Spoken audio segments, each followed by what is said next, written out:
Hello and welcome to Inside News with Dale Matthews and Dale Matthews. As it turns out, Mike is not here again tonight. He figured that these advances that he's doing to his computer were going to take a little bit more than one day. I was only here for about half of the time yesterday because, I received a gift of some baked goods, the nice kind of baked goods from a very nice person, and there was something about the topping on one of them that made me need to get out of here quickly when the show was just about half over. Let me tell you how our shows are going so far, because you watch our shows. At this point, last night got 60 views in just a little bit over 24 hours.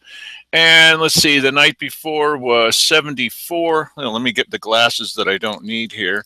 And let's see, the one where we told you about the letter to the governor, 78 views, 124.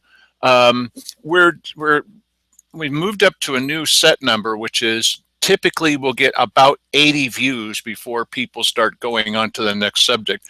With one exception, the story that we did where Mike brought in that footage of Lavoy Finicum, that did 980 views. That's a lot for a little show like this. Still, 80 views is about what, 4 times as many as you're going to get for the inside the Ann Basker Auditorium, even when it's packed full of people. I can tell you that when we do a story that has national significance, that people pick up on it from all over the country. And so we're going to get something like 1,000 views, and the ones about the miners got an awful lot of views, but we're not concentrating on national issues. So while that may come up every once in a while because there's a local connection, we believe, Mike and I believe, and I think that you do too, that there needs to be somebody that's looking at local politics.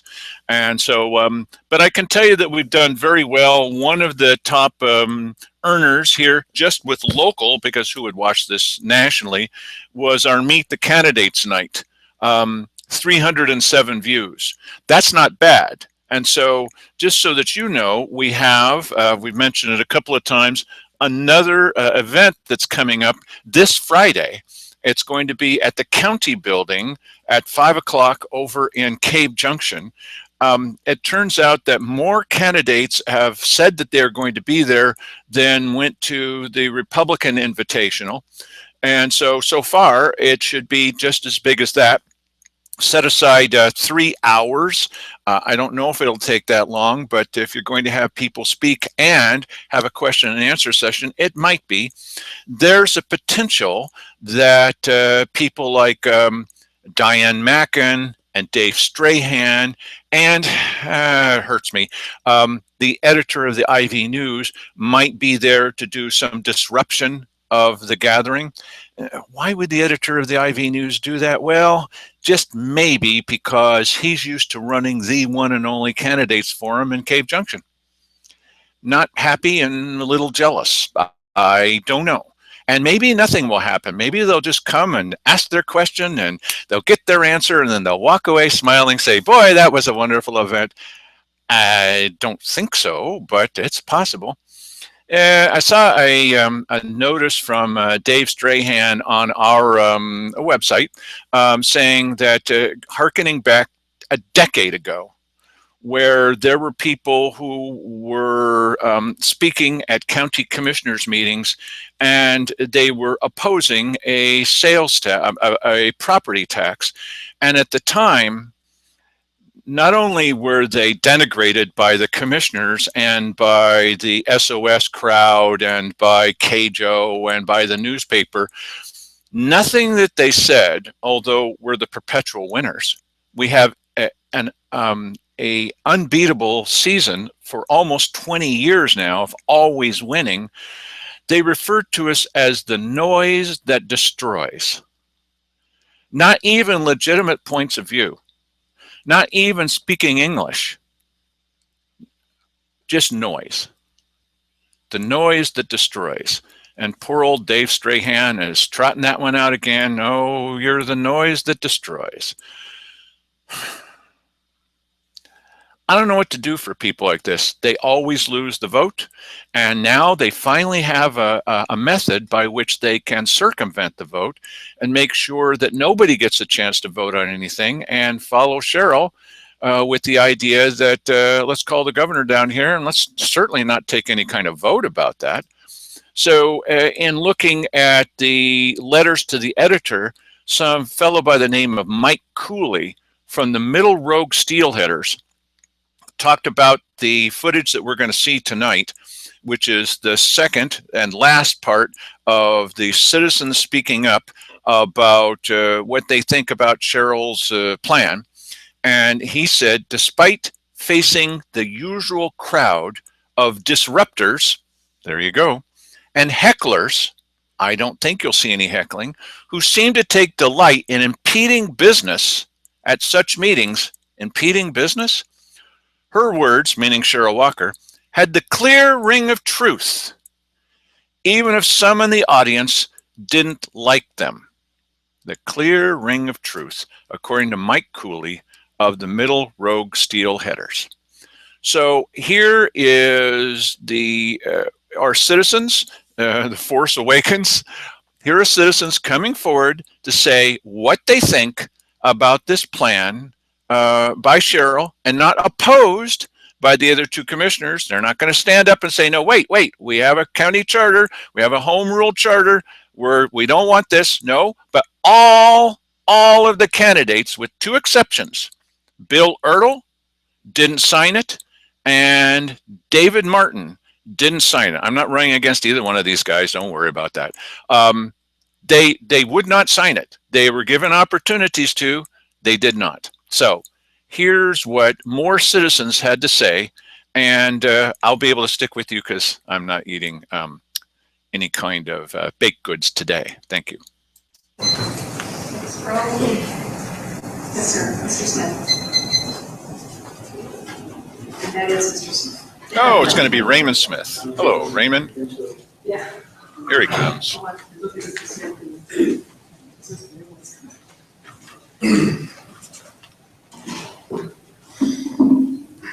Ray Smith, pay attention. I don't believe there's a fiscal emergency.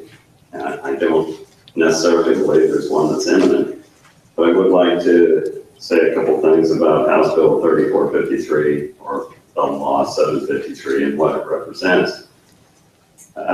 When the O&C contract with the federal government was breached, when they decided not to make payments to the counties that they had contracts with, the counties didn't go after the federal government to get money that was owed to them. We have one thing in this county to control our government with and to control their spending, and that's our consent to be taxed. When that doesn't happen, the state decided to come in, not to help. They have the House, the Senate, the governor, the Attorney General. Well, I don't know why it did that. They come and say, we're going to help you. Go to the big bully, the federal government, and ask for these funds or demand these funds that they have a contract with. They've taken the right of way to log. That's the life's blood of this county that was the timber. So now they refuse to make payment on the contracts that they had with us. The state, instead of saying we're going to do this for you, they pass a law that says if you give us code 753, we'll come in there, and even though you've time and time again tried to beat the money out of the citizens that say we can't afford it, we don't want it, we don't want to pay more, we will come in and hold them down while we beat the money out of it. That's what that says. It's tyranny.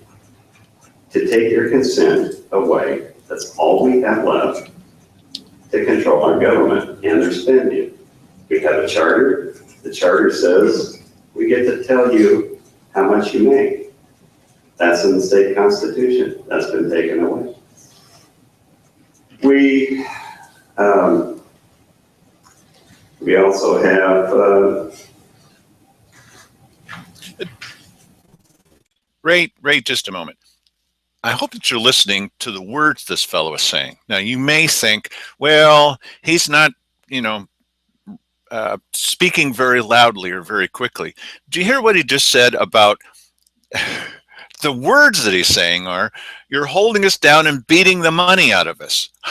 I love this guy because he's saying these real action-oriented things. These are his true beliefs. He's just delivering them in a style which is just a little bit slower and a little bit less loud than some guy like me, okay?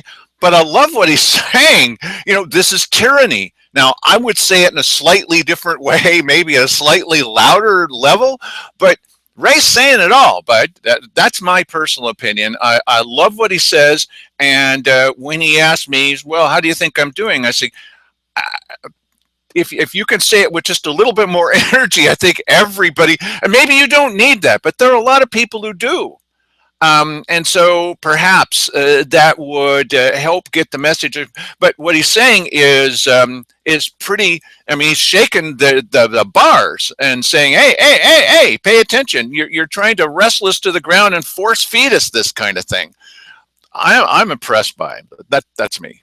Besides the charter, we have unions. We can't control the unions or what the employees make. The only thing we have is our consent. That's the way this country's set up. I would hope you would oppose this soon and loudly. Thank you. Well, I should have let him go a little bit longer before I got in there. I just had to say, I'm very impressed by this guy. Here's somebody else that I think is saying it all, and I like the idea that newer people are stepping forward to say stuff. It used to be just me, actually. And now a lot of people are doing it. Do the city councilors, do the county commissioners understand that by doing these things, they're actually impelling people to come up and participate more? It's not what Dave Strahan says, the voice, the noise. It's not even a voice, it's just noise, the noise that destroys. That's not right at all.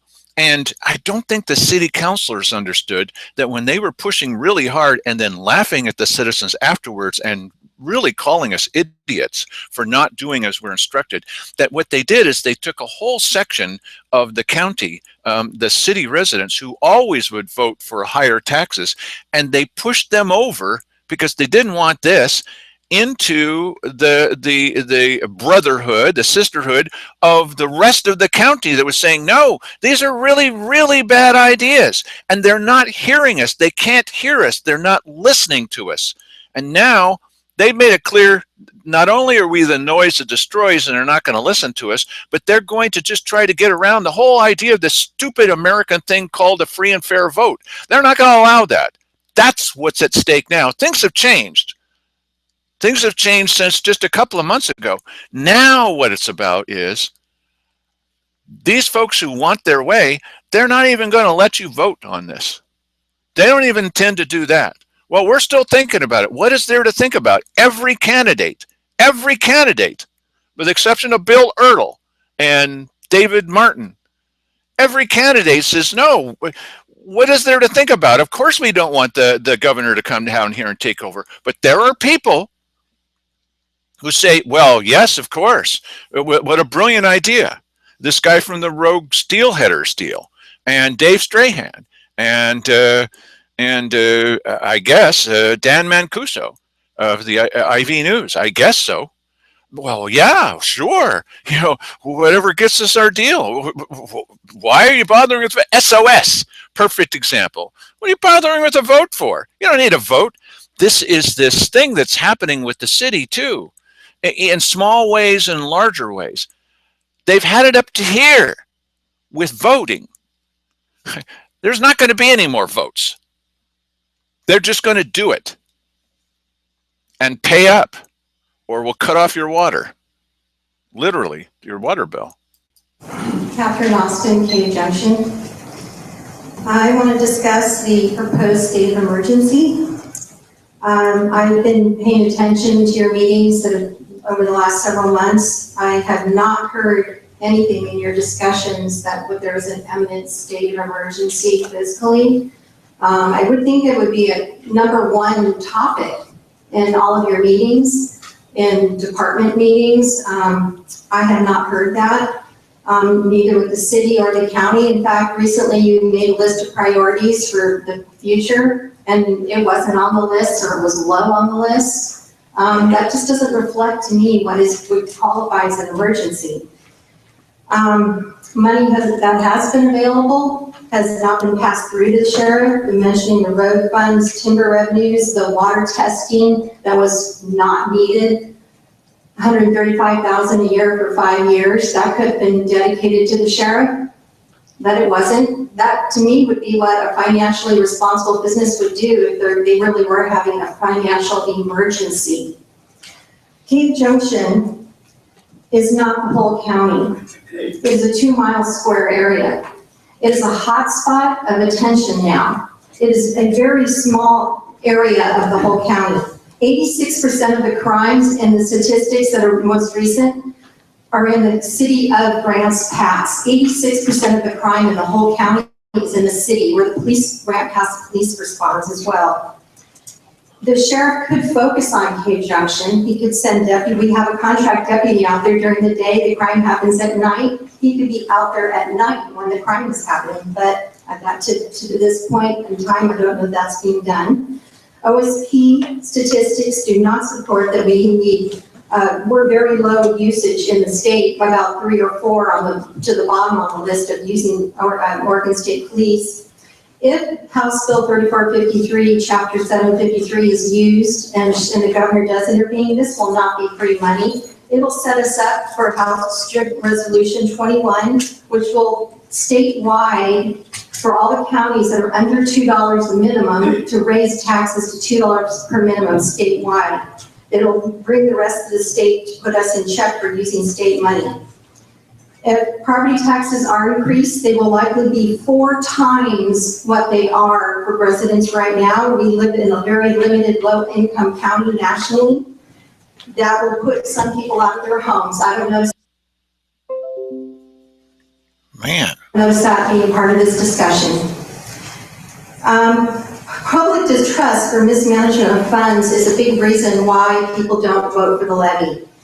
I think the recent slew of ethic violations that have been cited by the state would back that.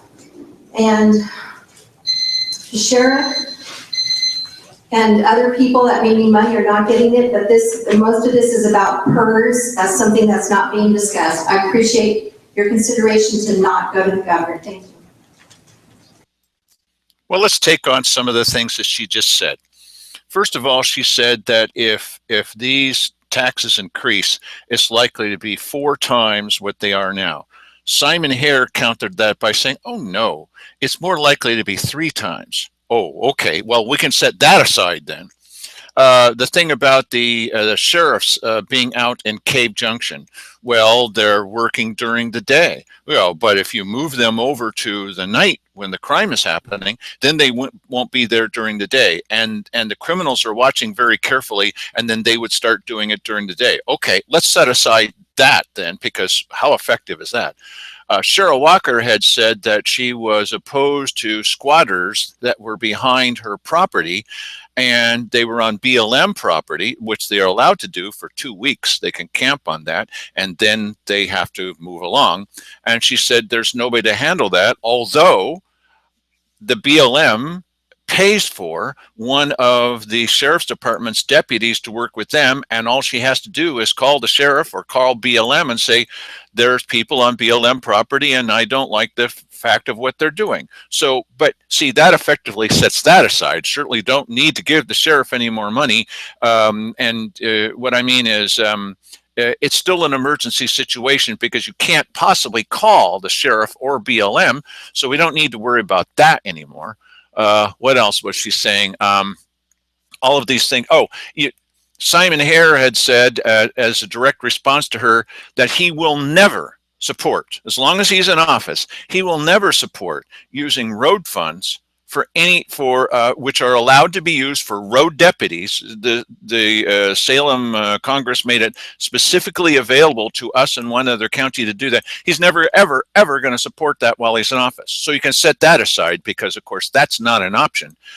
All of the options that people have talked about using, Keith Heck said, we can't possibly, it would be against the law to spend any economic development money on anything having to do with departments, which of course they do on a regular basis. So you can set that aside. That's not going to be possible.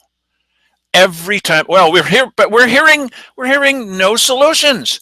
We come to them with these solutions, but no, none of those things are possible. And why are all of those things impossible? But calling the governor down here to take over is possible because there's no other way to get to a property tax levy. There's no other way to get us to cough up that money. Even though we've said we don't want to, they have to nullify all of these possibilities. Nothing is possible unless it's raising your taxes. So you can't educate these guys. You're not going to change their mind.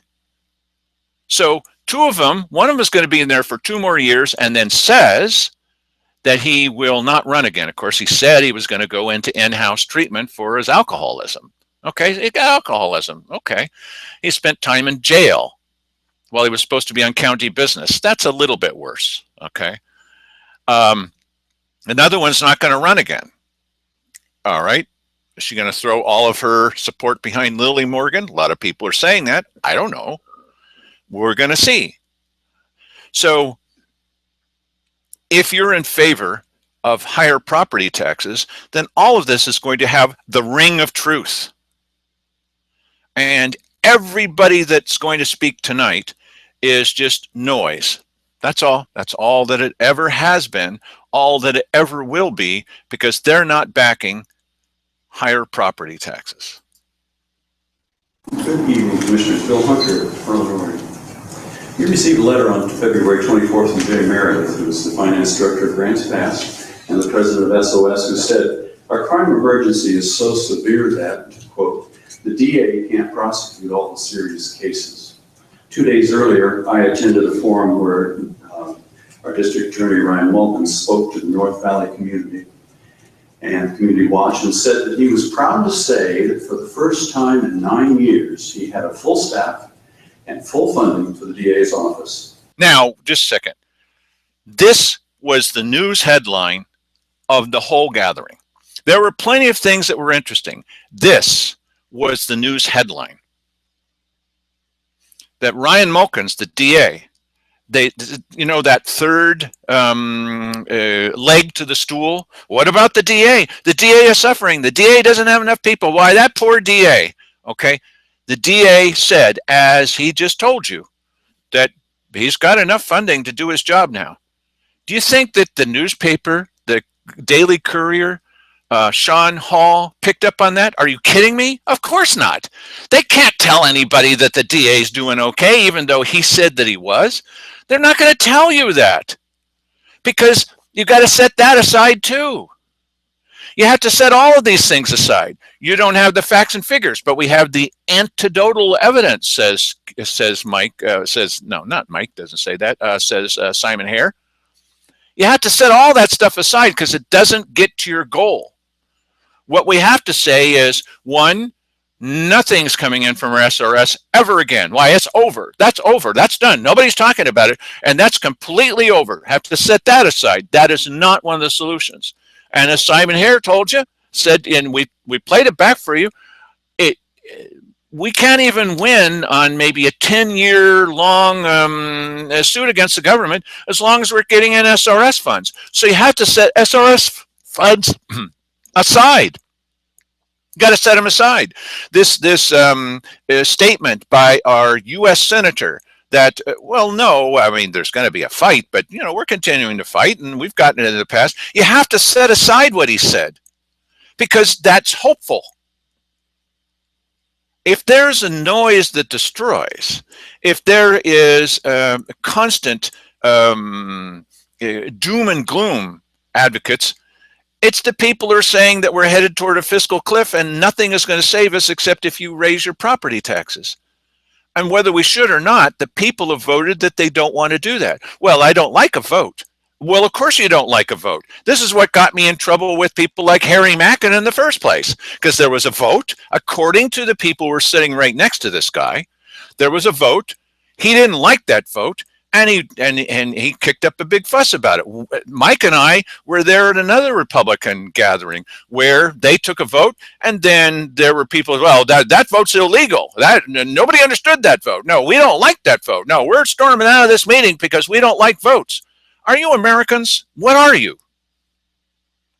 I'm sorry, Bill. Go ahead and tell us the rest. But this was the news of the day. You're not going to hear this anyplace except here. He said we can handle everything that comes in.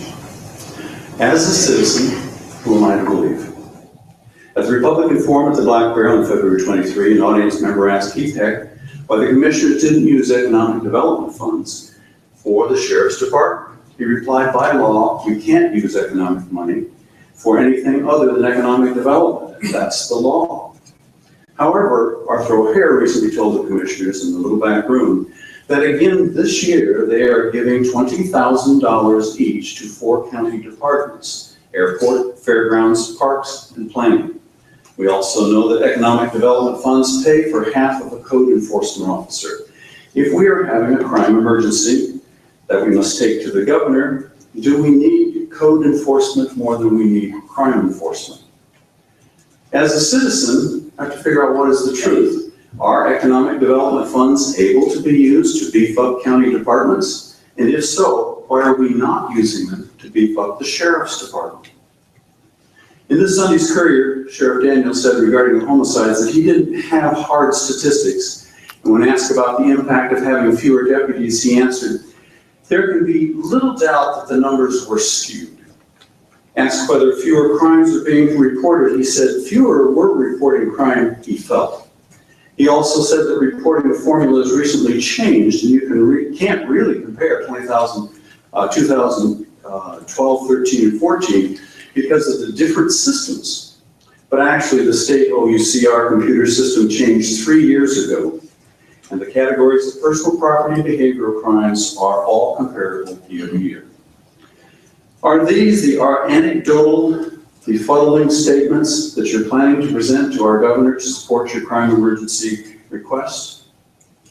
I'm afraid this is just another bridge to nowhere, but this time you've added 6 additional feet. Sadly, this is one more opportunity for you to damage Josephine County's deteriorating reputation, and it will. Thank you.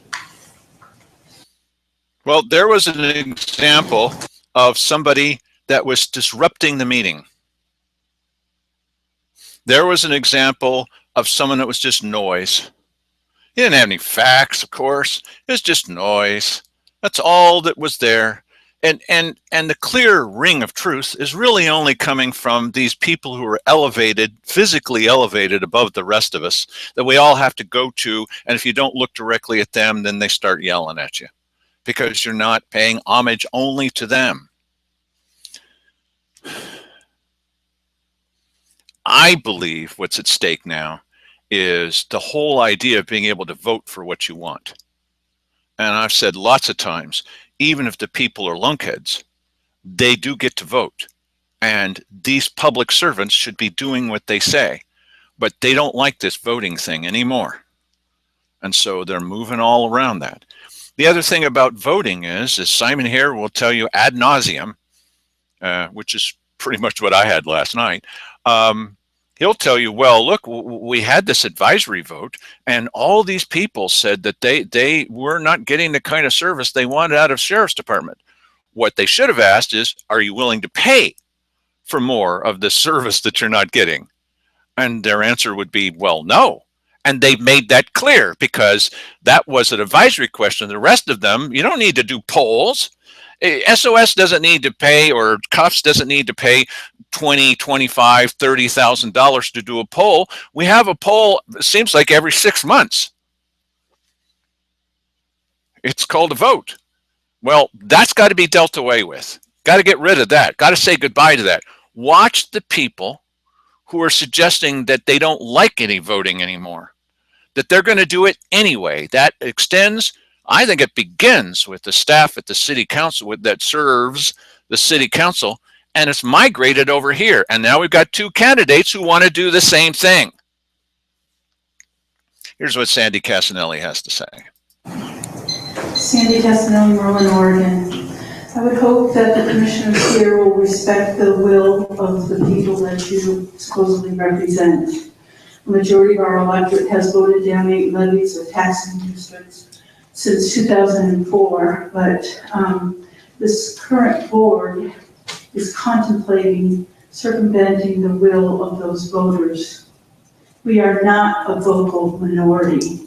We are a vocal majority of the people that have spoken in Josephine County. Now, the latest money grab scheme from this board is that you want the governor to come and take over the county. It's all for the tantalizing allure of some short-term matching funds related to HB 3453. This is not a sound fiscal decision, considering the strings attached, especially since the people of Josephine County, your people, could be taxed without their vote. I encourage commissioners to be concerned about the public's wallet. And I think you should know that this is an absolutely ludicrous proposal by expecting an impoverished citizenry to replace funds legally owed to us by the federal government. You should be doubling down your efforts to get the federal government to pay us the funds that are legally ours. We don't need commissioners who will sell out our sovereignty and abdicate their authority to the governor. This is contrary to the vested power granted solely to the commissioners by our county charter. Not only will you betray the majority of the Josephine County voters if you go along with this proposal, but you will be known here locally, as well as being known statewide for these very, very poor decisions. This just ramps it up to statewide notoriety rather than the local stuff that you have to deal with. A woman said that the 911 call was for plea for you to do this. Well, let's talk about that 911 call. That was during the 4th year when our former sheriff spent 4 years of SRS payments in 3. That's why there was no funds for that call. Thank you. Now, when she said that, I saw Gil Gilbertson in the audience. And I think it was his wife that was sitting next to him. And he was going, no, no, no, no, no. I was there. The courier was there. Can they be trusted? At least one television station was there. There was an audience full of people. We all heard him say this, that he wanted to take 4 years of funding and spend it in 3. Now, for some reason, this serves him to say, well, that's evil. He's actually said that about Sandy Cassinelli for saying this, and that's not true at all. Brother, we've got the tape. We know what you said. Everybody else knew what you said. It was in the paper the next day. You didn't dispute it then. You didn't dispute that until you were running for office again and lost. It is what you said. Now, Gil Gilbertson, you made, well, that guy did a lot of good. He also did a lot of things that weren't good. Well, that guy's a constitutional sheriff. Not always. But he did do that. And these people are trying to rewrite history. Look, okay, let me get off of that. All right, so you're going to be probably asked by at least one of your neighbors or somebody that you know, well, what's up with this thing that you watch this show and they have no solutions? They don't watch the show. They obviously don't know. So let's talk about some of the solutions that you can say for now and forevermore, because some of this is going to be repeat, but hey, you know, you can say, I heard them all in one place. Let's talk about some solutions, okay? Number one is, that $135,000 a year that was going to be spent for 5 years, 135,000 times 5 years is 500 plus $650,000 that they were going to spend on this water project. Okay, the water testing that didn't need to be done. And the check apparently is still sitting there for $77,000 for 1 month's worth of work by this guy. Okay, where did that money come from? We don't know. It came from the magical budget. That's always available. What fund did this come out of? General fund. And when it wasn't spent on that, where'd that money go? Well, we don't know. Well, as Simon Hare says, that's so, now I'm complaining, okay. But he says, you know, that's so complex that people won't understand it. So no complaints. Let's talk about solutions. Take that $135,000 that you were going to spend and spend that on the sheriff's department. That's one solution. Number two is, we do have funds that are available in an emergency situation, especially to pay for emergency road striping or a dam that breaks or whatever it is that they're saying for public works, and could be used by only for road patrols, which everybody says that they want. Road patrols, road patrols. You can do it. So you make that available in emergency. I know I'm repeating, but doggone it, people keep saying that there's no solution. So here's solution number two. Set aside some of that money when the sheriff needs it. And Public Works too. It's an emergency fund. That's solution number two. When people say they have no solutions, yes, we do. Solution number three. It looks like there's going to be, in fact, there definitely will be a proposal for a 5-cent property tax levy. This is the constant refrain. This is all that they can think of for schools. And they're going to hire 6 retired deputies. They're still going to run through the sheriff's department. Why? They can't do that because they're not trained enough. They're trained enough to protect the school children? Well, but that's, yes. And, well, we can have lesser training to protect the school children? So if they can get 6 of them for under $200,000, why aren't we doing that in a place like Cave Junction? Just have the people just drive up and down the street. Or if you say, well, Dutch Brothers is getting robbed all the, then have them sit at Dutch Brothers and eat a donut and drink some coffee during the night. That's solution number 3.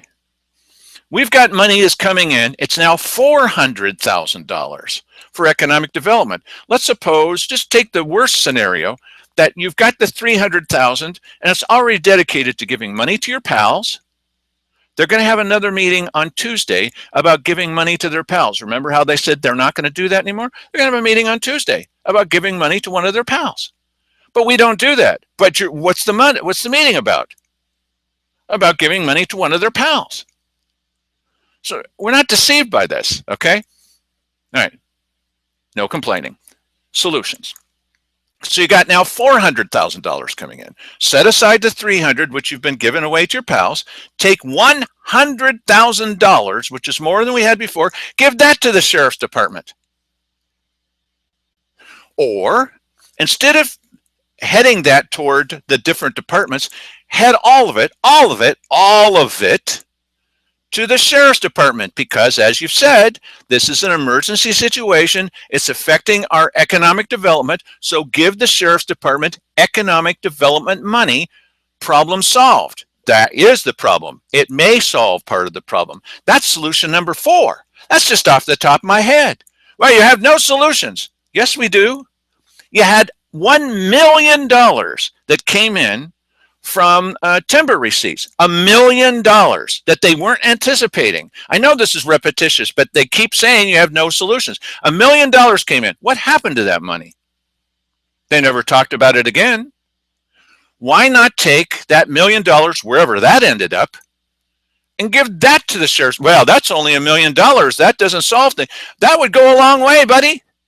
If in an emergency situation, so divide the $1 million up into 5 parts, $200,000. Well, $200,000 is nothing. You know, I don't know where you grew up, but $200,000 is something to me, and it's at least one patrol deputy. One patrol deputy. If it's an emergency, you do what you always do. That's 5 solutions, okay? If it's an emergency, you do what you always do in an emergency, like if there's a fire, is you borrow at least one person from each department, and you send them to the emergency operations center. Well, I don't know anything about a fire. You're answering the phones. And then you do, the sheriff says, well, we've got patrol deputies who are answering phones. Great. Put them out on the road and use somebody from, you know, Public Works, use somebody from the clerk's department, use somebody from HR. Boy, I'd love to see people come out of HR, and send them on down to the sheriff. Answer phones. Process requests for concealed carry permits. There's all kinds of things they could do. If you've got people who could be patrolling, who are tied up answering the phones and doing permits, then put them out on the road and use these people. Well, we don't want to be cut back by 10%. Fine. Okay, the unions insist on that. Well, that's part of our contract, and until we renegotiate, you can't do that. Okay, but we're reassigning them. Well, they can't be reassigned because they answer phones here. They can answer phones there. That's 6 solutions. How many do you want? 6 solutions. So stop listening. Well, don't stop listening, but stop accepting it when people say, "What? There's no solutions." Yes, there are. And if you can remember 3 of the 6, that'd be great. Okay, going to end on one more thing, and I'm going to go just a little bit longer than 45 minutes this time because I only went half an hour last night. Okay, so I'm going to switch gears entirely. We're going to talk about the kind of solutions that the Goofy City Council, and I mean Goofy City Council, that they're coming up to make things better in Grants Pass. Okay, and I think it's indicative of their entire concentration on minutia that are not helping anybody. And in this particular case, they've got a committee who's trying to figure out what colors people can put on signs and their buildings in Grants Pass, what colors they can use and how many colors they can use. I don't think there's very many places beyond maybe somebody that wants to put up a gay American flag that's in a bunch of different colors.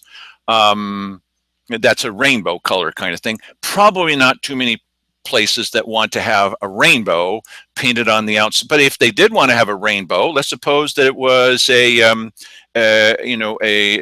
Evangel bookstore wanted to put up a big rainbow in front of their building because it's God's promise to us that it won't rain so much anymore. We could use some more of that at the moment.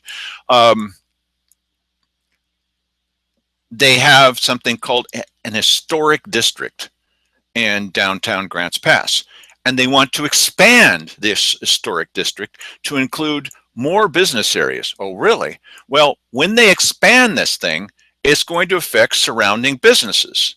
And of course, they want to keep the place looking pleasant.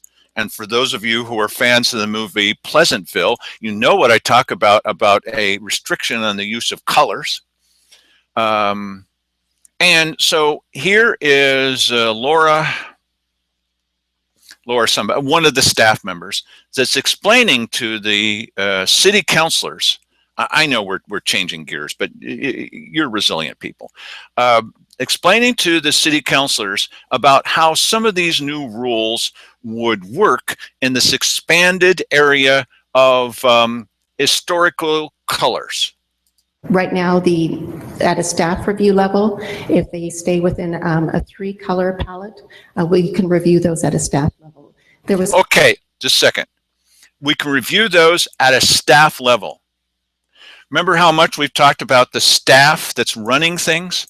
Now, the staff will look at this. Now, you can still, if you want to go to a meeting of the city council and put in a special request to protest against, well, I want to use more colors than that. I've got a 4th color.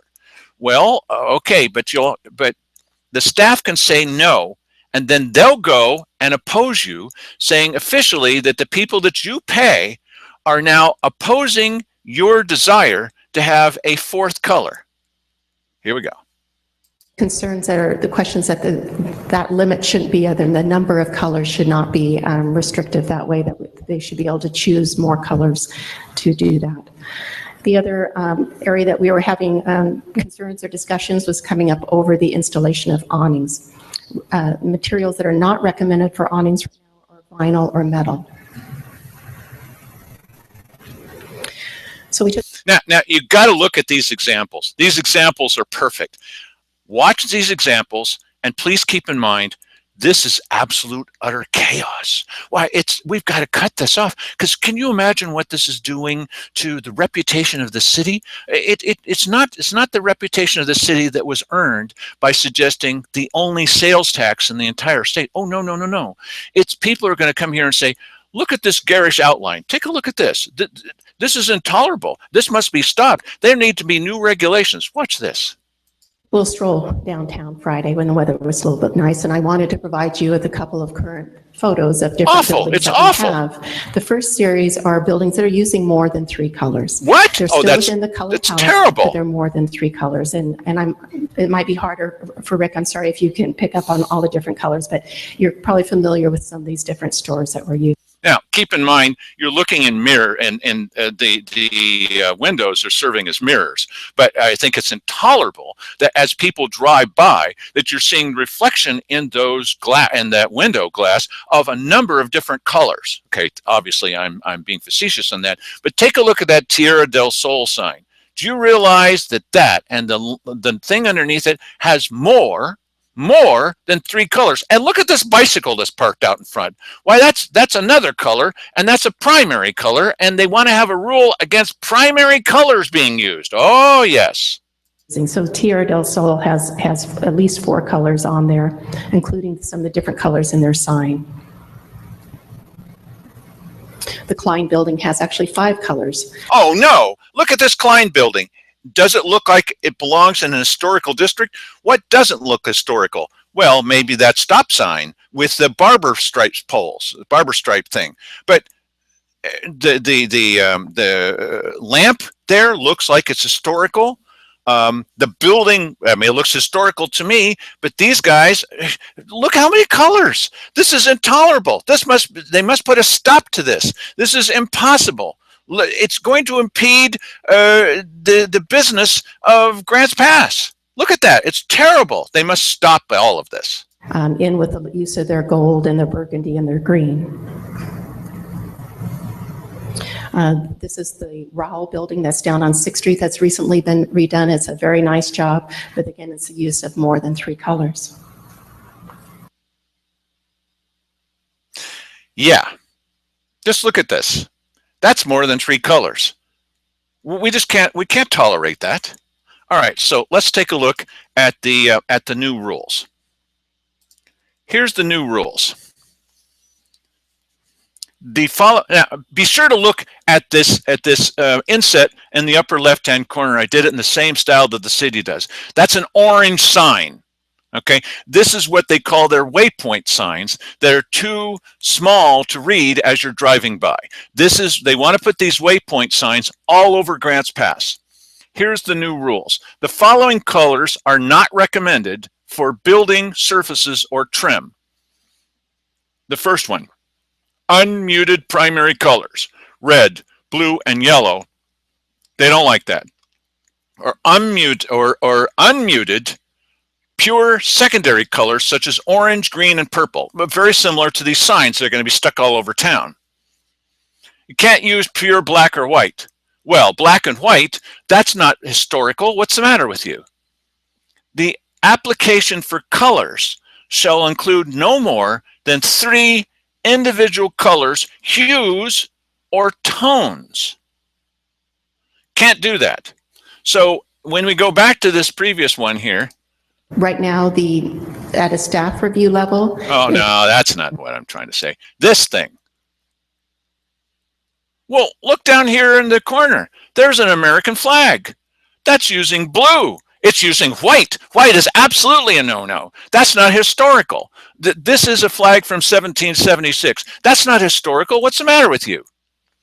Black and white cannot be allowed. Black and white cannot be allowed. So I put it to you. You've seen that sign on the side of one of the buildings. It was done, I think, in the 30s, and it says Pepsi Cola, 5 cents. That uses white. It uses red. It uses blue. Red, white, and blue, primary colors. You can't use those primary colors. Think of a Coca-Cola sign. A Coca-Cola sign is in red and white. Well, white is definitely out, and so is black, and so is red. Red's a primary color. You can't have that in a historical district. What are you crazy? Think of the chaos that would ensue. This is how your Grants Pass City Council is spending part of their time, and they're turning it over. They're going to turn this over to the historical, the folks that make decisions about this expanding historical district. That's your Grants Pass City Council at work. And why is that important to people who live out in the county? Because in many times, and we've seen this many times in this show, Cheryl Walker, Keith Heck, Simon Hare, and definitely the staff for the county are taking a lot of their hints about how to handle the public from what's happening at the city council. The city council, David Reeves, the mayor, Dan DeYoung, are leading the charge, buddy, about doing the things the way they think they need to be done. And the others, very much like Simon Hare, sitting and watching this going on. Or remember the other day when Simon Hare and Cheryl Walker were having it out between themselves, and Keith Heck was sitting in the middle? He's just sitting there, just watching as the things go above him, literally above him. They're not doing anything. And got these city councilors are saying, no, wait. This is ridiculous. Wait a second. What do you mean we have to replace the entire water plant because of filters? Why not build a separate little filter thing, which we can do in a year, 2 years, 5 years? Much faster than building a new water plant. And then we divert it into there for a day while you replace this for 2 days, for a week. No, it's got to cost us $50 million. Really? The most expensive project in the history. These guys, I think it's something in the water that they're drinking. So what does that mean to you with the election that's coming up? Forget about me in that. What does it mean? What it means is maybe what can happen is if you get a couple of people in there with just plain old common sense into the county commissioners, and then Simon Hare, without the common sense, is kind of nullified. You listen to him carefully. He says everything you want, and then you take a vote. Okay, a real vote. Okay, not avoiding the vote kind of thing. And perhaps the tone that they set can influence even the city council. That's a possibility. It's a start. Perhaps, if things are done like they're being done in Lynn County right now, it says, no, we're not going to put up with this. Perhaps one county can influence other counties. This is why money is going to pour in from all over the state to try to defeat people whose purpose is to clean this thing up. This is lining up to be an epic fight. And part of it's going to happen in Cave Junction this Friday, because there are people who are going there with the expressed purpose already of pushing and pushing and pushing, because they don't want this kind of populism. They do not want You know, people said, well, what would you do if you had the power? First thing I'd do is I'd give it away. What? Yeah, I would give it away back to the people. What? You would give it away back to the people? What, are you crazy? I guess so. Right. That must be stopped at all costs, because there's people out in the IV, for example, the IV CDO, the Community Development Organization. They're like this. Remember when Dan DeYoung was saying, well, the people still have their hands out. That's nothing compared with the guys who are on the gravy train. They must put an end to this. They better put a bunch of money into this next election, because they know the handwriting's on the wall. Not in primary colors, of course, not in black and white, but the handwriting is on the wall that this is going to be the end for them, that they will no longer be able to get away. And one of the first questions to ask nicely, what did you do with the money we gave? Have you paid back that loan? Well, you guys said you wouldn't ask that. Really? That money that we gave you, you know, for 90 full-time family wage jobs for putting a plaque on a rock, how's that working out for you? Well, you know, how dare you ask such a question? And so what do you think is going to happen in IV? Those guys are going to show up in force. Well, we're going to stop you. You can't do this. And okay, this should be very interesting viewing on Friday live, starting at 5 o'clock, or they might push it back just a little bit, depending on how many people show up. But right now, it looks like pretty good turnout. And I've already had a couple of people say, well, I'm going to go there and I'm going to try to do this and try to do that. It's disrupting the meeting, but okay, we'll put it out there. Everything that happens, you get a chance to see. This is the place to be. This is where all the cool kids are going to be, to find out what is the future of our county likely to look like. Will it be more of the same as it's been for generations, or is it going to change? Will the reformers come in and cave? There are a number of them that look like reformers. I think they are going to cave. Will they come in and be welcomed with open arms? What, are you kidding me? Absolutely not. How much of a fuss is the other side going to put up? They better put up a lot, because this is going to hit them in the pocketbook, buddy, and it's going to come out of your pocket into theirs, but it could stop that. That's a possibility, and then money would be spent on what you say you want it to be spent on. They can't have that. Well, have a nice evening. I'm hoping that Mike will be here tomorrow, and then you don't need to listen to me doing all the talking. Good night.